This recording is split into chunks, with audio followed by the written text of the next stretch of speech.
नमस्कार, breaking tube में आपका स्वागत है। आज हम बात करेंगे उत्तर प्रदेश में तबादला सत्र में हुई उठापटक। दरअसल उत्तर प्रदेश में 2025 का तबादला सत्र खत्म हो चुका है, लेकिन जनाब स्वास्थ्य विभाग अब भी स्टैंड बाई मोड पर है। न कोई सीएमओ इधर उधर गया, न कोई बाबू इधर आया। वजह बहुत साफ है, ऊपर के लेवल पर मामला अटका हुआ है। मंत्री जी, अफसर, नेताओं की सिफारिशें तीनों उलझ कर रह गई। यही वजह रही डिप्टी सीएम ब्रजेश पाठक ने 13 तारीख को एक पत्र लिखा और साफ तौर पर यह कह दिया कि कोई भी फैसला उनसे पूछे बगैर नहीं होगा। तखार कर सारी फाइलें अब सीधे मुख्यमंत्री योगी आदित्यनाथ के पास भेज दी। मतलब अगर कोई ट्रांसफर होगा तो अंत में योगी आदित्यनाथ की मुहर लगी। दरअसल सूत्रों ने जो बात बताई है, खासतौर पर स्वास्थ्य विभाग को लेकर के ये बताई जा रही है कि सीएमओज के ट्रांसफर को लेकर के डिप्टी सीएम और शासन के बीच सहमति नहीं बन पाई।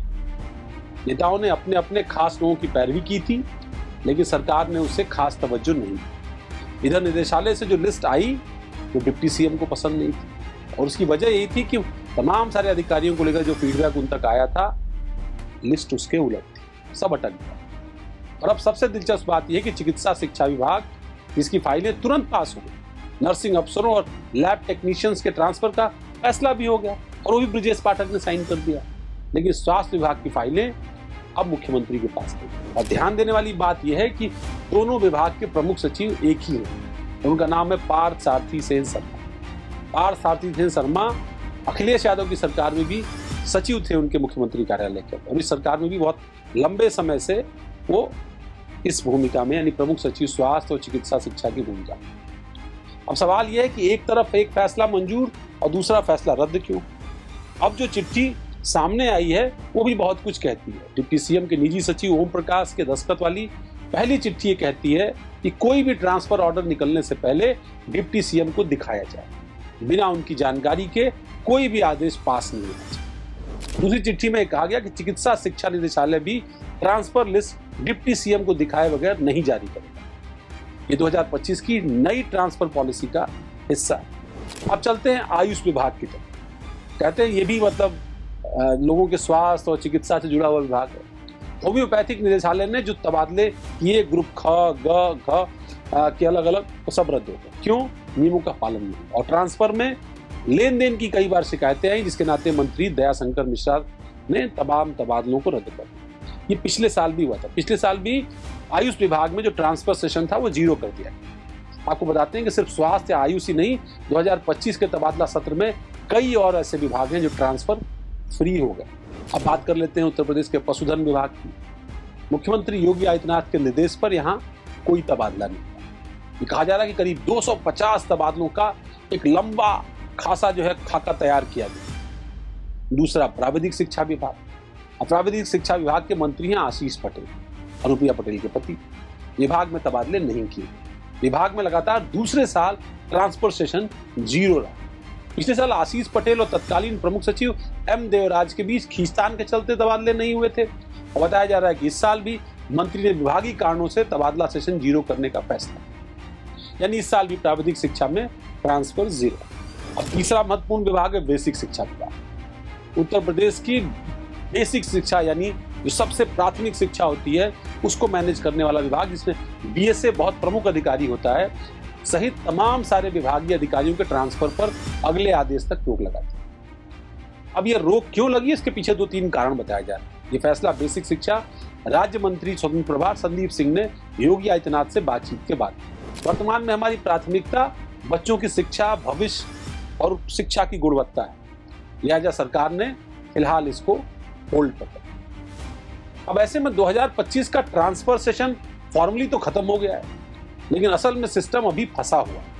हर किसी की नजर अब मुख्यमंत्री योगी आदित्यनाथ के कार्यालय पर। वो इस ट्रांसफर ब्लॉक को कब खोलेंगे और कैसे तबादलों की जो शेष सूची है वो सामने आएगी, इसके लिए इंतजार करना है।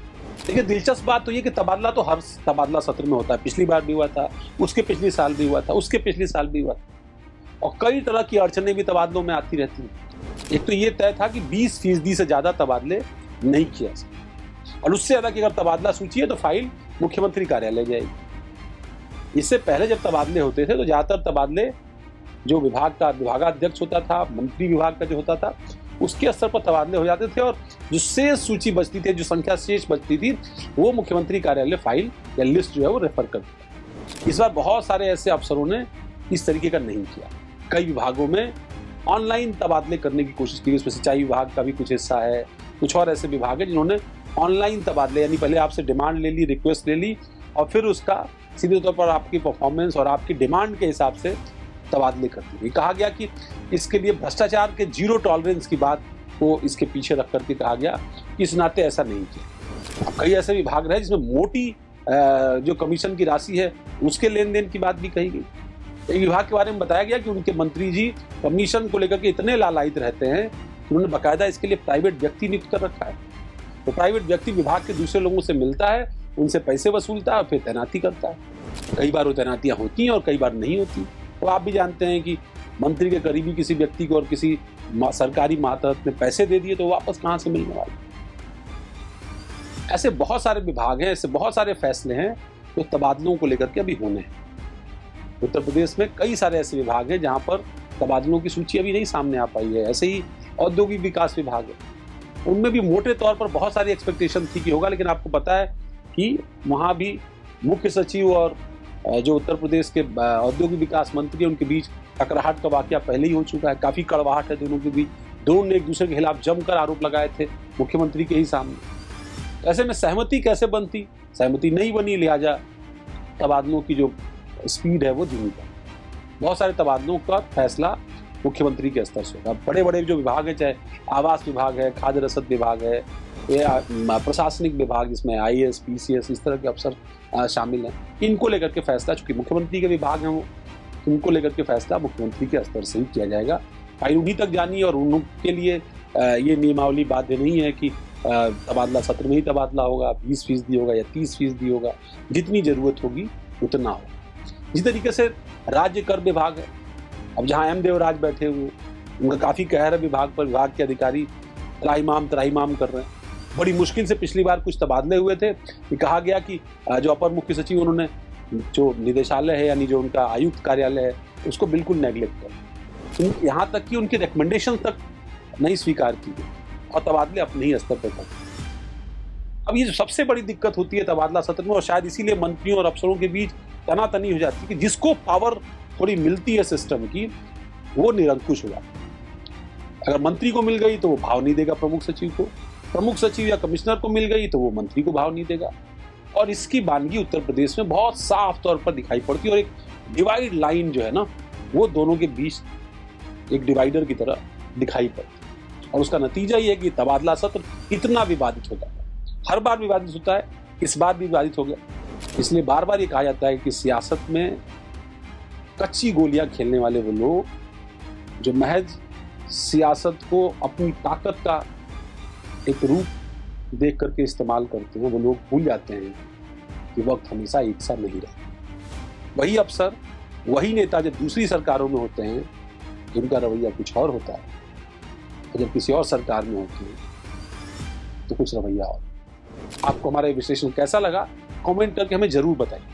हाँ, हमारे चैनल को फॉलो करना मत भूलिए ताकि ऐसे ही इनसाइड अपडेट्स आपको मिलते रहें। धन्यवाद, नमस्कार।